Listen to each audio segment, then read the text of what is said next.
So ఫైనల్గా metro రెండో దశ పనుల్లో భాగంగా అత్యంత కీలకమైన కారిడార్ 9 అవును. Airport to fourth city. అవును. సో దీనికి ముందు మనం ఇది ఒక పెద్ద సబ్జెక్ట్ అనుకోండి. అవును. ఫోర్త్ సిటీ ఇప్పుడు రేవంత్ రెడ్డి గారు ఆయన ముఖ్యమంత్రిగా ప్రమాణ స్వీకారం చేసిన దగ్గర నుంచి ఫోర్త్ సిటీ నిర్మిస్తా ఉన్నారు. అవును. హైదరాబాద్కి ఇంకొక సిటీ అవసరం. అవును. అది ఒక ఏఐ టెక్నాలజీ కావచ్చు, లేకుంటే అక్కడ ఒక యూనివర్సిటీ కావచ్చు, వరల్డ్ ది బెస్ట్ సిటీ నిర్మిస్తామని చెప్పి ఆయన అంటున్నారు. సో దీనికి కావాల్సిన మెట్రో ఫెసిలిటీస్ కూడా దానికి ఇప్పుడు ఇచ్చిన రెండో దశ పనుల్లో భాగంగా ఒక 40 కిలోమీటర్ల మెట్రో కూడా నిర్మిస్తూ ఉన్నారు. సో మొత్తం మీద గతంలో ఈ 40 కిలోమీటర్ల పరిధిలో జరిగిన డెవలప్మెంట్స్ ఏంటి, మార్కెట్ ఏ విధంగా అక్కడ ఈ ఈ అనౌన్స్ ముందు ఉంది. సో ఈ మెట్రో రెండో దశలో భాగంగా మెట్రో 40 కిలోమీటర్లు అనౌన్స్ చేసిన తర్వాత ఫ్యూచర్ అక్కడ ఎలాంటి మార్పులు రాబోతున్నాయి, ఇప్పటికే చాలామంది ఇన్వెస్ట్ చేసి ఒక కన్ఫ్యూజ్ వాతావరణంలో ఉన్నారు. ఇక ఫ్యూచర్ ఎక్కడ ఫోర్త్ సిటీ వచ్చి మెట్రోకి కంప్లీట్ అయితే మొత్తం ఈ 40 కిలోమీటర్లతో పాటు ఇంకా చుట్టూ ఇంకొక 10 కిలోమీటర్ల వరకు ఈ రేడియేషన్లో రియల్ ఎస్టేట్లో వన్ ఆఫ్ ది టాప్ పొజిషన్లో ఉంటుందని చెప్పి కూడా రియల్ ఎస్టేట్ వర్గాలు చెప్తున్నాయి. ఒక ఎక్స్పర్ట్గా మీరు ఏం చెప్తారు?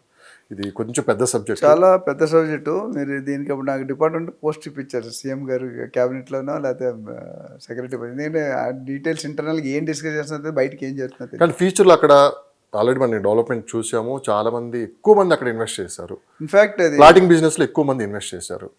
మీరు తెలిస్తే వెస్ట్ జోన్ తర్వాత నెక్స్ట్ డెవలప్ అయ్యేది south road, yes, Srisailam highway అన్నారు.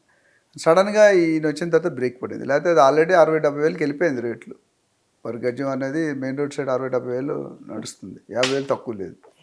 కానీ ఈ ఫార్మాసిటీ ఎప్పుడైతే డిస్టర్బ్ అయిందో అక్కడ కొద్దిగా మార్కెట్లో కన్ఫ్యూజన్. తుక్కు కూడా దాకా ఆల్రెడీ డెవలప్ అయిందండి, డెవలప్ ఆల్మోస్ట్ 1 lakh. అందుకే ఇది పెద్ద సబ్జెక్ట్ అంది. ఎందుకంటే ఆల్రెడీ చాలామంది ఫోకస్ చేసి ఇన్వెస్ట్ చేసి ఇప్పుడు ఒక వెయిట్ అండ్ సీ దూరంలో ఉన్నారు.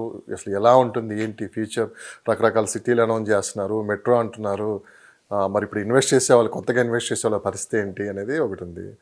రాబోయే 5-10 సంవత్సరాలు దృష్టిలో పెట్టుకొని చెప్పండి మాకు. ఇప్పుడు ఏ ఎగ్జిట్ అని ఇప్పుడు మన కారిడార్ 4 టు కారిడార్ 9 మాట్లాడుతున్నాం.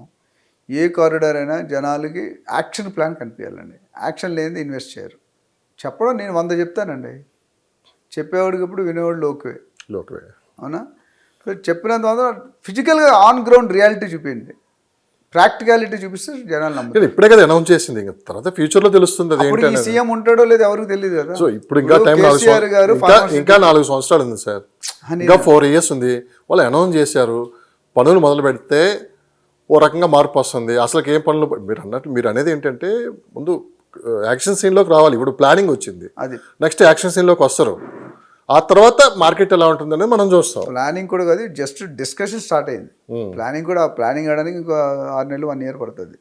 ఫోర్త్ సిటీ అది 12,000 ఎకరాలు అండి. 19,000 ఎకరాల్లో 12,000 ఎకరాలు దాదాపు ల్యాండ్ పూలింగ్ అయిపోయింది. 12,000 ఎకరాల్లో చూస్తున్నారు. అంటే ఫోర్త్ సిటీ వస్తుందని ఇన్వెస్ట్ చేయాలా, లేకుంటే భవిష్యత్తు దృష్టిలో పెట్టుకుని ఇన్వెస్ట్ చేయాలా? ఆ లొకేషన్స్ హైదరాబాద్ ఏ విధంగా ఎక్స్పాండ్ అవుతుంది అనేది.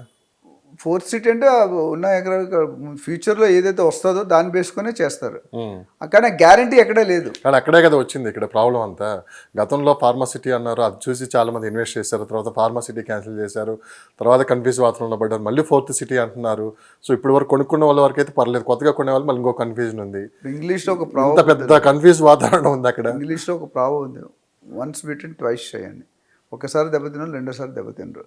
అప్పటికిప్పటికి జనాల్లో అనుభవం ఏమొచ్చిందంటే పేపర్ స్టేట్మెంట్లో లేకపోతే ఓరల్ స్టేట్మెంట్ మీద వెళ్ళకూడదు. కానీ ఒక్కటి చెప్పండి సార్, మీరు అన్నారు దెబ్బతిన్నారని. శ్రీశైలం హైవేలో ఆ చుట్టుపక్కల ఇన్వెస్ట్ చేసి దెబ్బతిన్న వాళ్ళు ఎవరో చెప్పండి. ఉన్నారండి, చాలామంది ఉన్నారు. లేరు. మార్కెట్ వాళ్ళ కొన్న రేటుకి రూపాయి కూడా అక్కడ తగ్గలేదు. కానీ పెరగలేదంటే ఓకే, దానికి రకరకాల రీజన్స్ ఉన్నాయి. దేని పెట్టుకుంటామని పెట్టుబడి. అవును సార్, దానికి ఓకే. లాసిపోయింది అయితే ఎవరు ఉన్నారు? ఎవరు లేరు.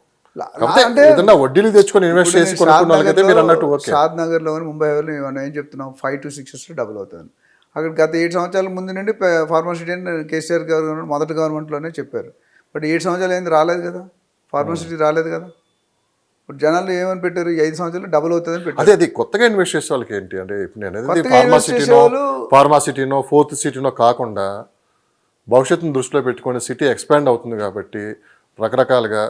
సో ఆ విధంగా ఇన్వెస్ట్ చేసుకోవచ్చు. ఎందుకంటే ఆ సైడ్ ఇన్వెస్ట్ చేసే వాళ్ళు ఎక్కువ ఎన్ఆర్ఐలు ఉంటారు చాలామంది, లేదంటేనేమో ఎక్కువ రియల్ ఎస్టేట్ బిజినెస్లో ఫ్లాటింగ్ బిజినెస్ చేసే వాళ్ళు ఎక్కువ మంది ఉంటారు. సో ఇప్పుడు ఇన్వెస్ట్ చేస్తే ఒక 5 years తర్వాత వాళ్ళ పిల్లల చదువుల కోసం, పిల్లల కోసం మంచి ఇన్కమ్ వస్తుందని చెప్పి రిటర్న్స్ వస్తాయని చెప్పి కూడా ఇన్వెస్ట్ చేసే వాళ్ళు ఉంటారు. ఎందుకంటే ఇది హాట్ లొకేషన్స్ నేను చెప్పేది. ముంబై ఒకటి, శ్రీశైలం ఒకటి, ఇవన్నీ ఏంటంటే కొంచెం ఇప్పటి నుంచి కదా, గత 15 సంవత్సరాల నుంచి one of the top real ఎస్టేట్లో హాట్ ప్లేసెస్ ఇవన్నీ. ఇప్పుడు 4th సిటీ వరకు as per the government planning on paper ఇంకా రాలేదు, బట్ వస్తుంది వరకు. ప్లాన్ ఏదంటే ఎక్సలెంట్ ఉంది. అంటే న్యూయార్క్ కంటే బాగా కట్టమని చెప్పారు సీఎం గారు. New York is one of the best developed city. అయితే అందులో ఏమేమి వస్తున్నాయి? దాదాపు 12,000 ఎకరాలు గ్రీన్ సిటీ టౌన్షిప్ వస్తుంది, ఏఐ సిటీ వస్తుంది, స్పోర్ట్స్ సిటీ వస్తుంది, హెల్త్ సిటీ వస్తుంది, గోల్ఫ్ కోర్స్ వస్తుంది, స్కిల్డ్ యూనివర్సిటీ ఆనంద్ మహేంద్ర గారు చైర్మన్గా పెట్టారు అని ఇవన్నీ వస్తున్నాయి. కానీ ఇప్పుడు చేతల్లో జరుగుతుందంటే జరగలేదు. ఫ్యూచర్లో బాగుంటుందని చెప్పొచ్చు. ఎంత బాగుంటుంది, ఎంతవరకు రావచ్చు అనేది ఇప్పుడు చెప్పడం టూ ఎర్లీ. ఎందుకంటే ఇంతవరకు యాక్టివిటీ స్టార్ట్ అవ్వలేదు. అక్కడ యాక్టివిటీ స్టార్ట్ అవ్వడానికి టైం పడుతుంది. సో మీకు చూసుకుంటే 4th సిటీలో ఏమొస్తున్న ప్లాన్, ఆయన ఎయిర్పోర్ట్ దగ్గర నుండి పెంచమన్నారు. ఎయిర్పోర్టు, పెద్ద Golconda exit, Tukkuguda exit, Ravirala exit, greenfield road సపరేట్గా పెట్టారు, అప్ టు స్కిల్ యూనివర్సిటీ, ఇవి డెవలప్ చేశారు. ఈ 40 కిలోమీటర్స్ అనేది చాలా ఇంపార్టెంట్ అండి. ఎందుకంటే ఈ డెవలప్మెంట్ అనేది చేయడానికి, అమలుపరచడానికి ఒక 5 నుండి 10 సంవత్సరాలు పడుతుంది. 12,000 ఎకరాలు డెవలప్ చేయడం అంటే అంత ఈజీ కాదు. అక్కడ ఫార్మాసిటీలో ఏం చేశారంటే పొల్యూషన్ ఇండస్ట్రీస్ అన్నీ కూడా షిఫ్ట్ చేస్తామని చెప్పారు. నాన్ పొల్యూటెడ్ ఇండస్ట్రీస్, అటు R&D సెంటర్ కానీ, మెడికల్ కాలేజ్ కానీ, నాన్ పొల్యూటెడ్ ఫార్మాస్యూటికల్ ఇండస్ట్రీ అన్నీ అక్కడే ఉంటాయి. ఇక్కడ కన్ఫ్యూజన్లో ఉన్నారు జనాలు, అంటే మొత్తం తీసేస్తారా, కొద్దిగా తీస్తారనేది.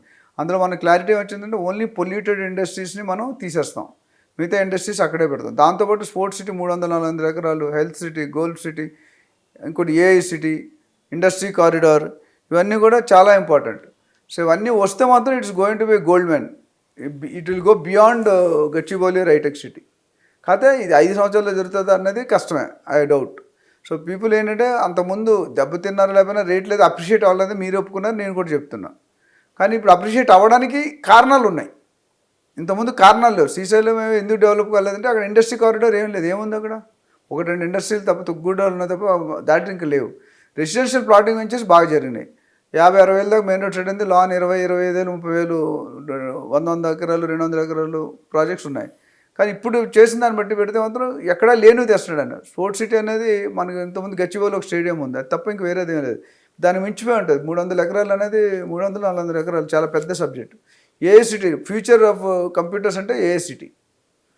అట్లనే medical college already Harish Rao గారు, కేటీఆర్ గారు దాన్ని శంకుస్థాపన చేశారు ఆల్రెడీ. R&D centre మార్చరు. అట్లనే స్కిల్డ్ యూనివర్సిటీ అనేది చాలా పెద్ద సబ్జెక్ట్. స్కిల్డ్ యూనివర్సిటీ వచ్చిందంటే అప్పుడు దాన్ని సపరేట్గా 18 kilometre up to greenfield road అని పెట్టి 18 కిలోమీటర్స్ రోడ్ మెట్రో డెవలప్ చేస్తున్నారు దానికి. సో ఓవరాల్గా చూసుకుంటే డెవలప్మెంట్ ప్రకారం పాజిటివ్గా అందంగా కనిపిస్తుంది. కానీ ఒక 1 ఇయర్ తర్వాత దీని బ్యాక్గ్రౌండ్ తెలుస్తుంది మనకి. So people will wait for some time. Invest చేసుకుంటే నేను చెప్పినట్టు లాంగ్ టర్మ్ ఇన్వెస్ట్ చేసుకుని చేసుకోవచ్చు. ఇవాళ కాకపోతే రేపైనా అవుతుంది. బట్ యాజ్ ఆఫ్ టుడే చెప్పడం ఎంత అవుతుందని చెప్పడం టూ ఎర్లీ. ఎందుకంటే పెట్టిన వాళ్ళు ఆల్రెడీ కొద్ది కంఫర్ట్ జోన్లో లేరు. ఈ అన్ని డెవలప్మెంట్స్ అన్ని సీఎం గారు అన్న ప్రకారం వర్క్ స్టార్ట్ అయ్యి అట్లీస్ట్ ఫస్ట్ నెక్స్ట్ ఇంకొక 4 ఇయర్స్ ఉంది దానికి. ఈ 4 ఇయర్స్లో బడ్జెట్ శాంక్షన్ అయ్యి రోడ్లు స్టార్ట్ అయ్యి తవ్వడం మొదలైంది అనుకోండి, definitely it is going to be another big city. అందులో ఎటువంటి డౌట్ లేదు. యాజ్ ఆఫ్ నో కొనుక్కుంటే రేట్లు తక్కువలోనే దొరుకుతాయి. అంటే మెయిన్ రోడ్ ఆల్రెడీ పెరిగిపోయింది. ఇప్పుడు మీకు గో లిటిల్ ఇన్సైడ్ మీకు 15,000 20,000. అప్పుడు అక్కడ శ్రీశైలం అంటే అమంగల్, కడతాలు అవన్నీ కూడా ఉన్నాయి. కడతాల తర్వాత అమంగల్ అంతవరకు వెళ్ళిపోయినాయి.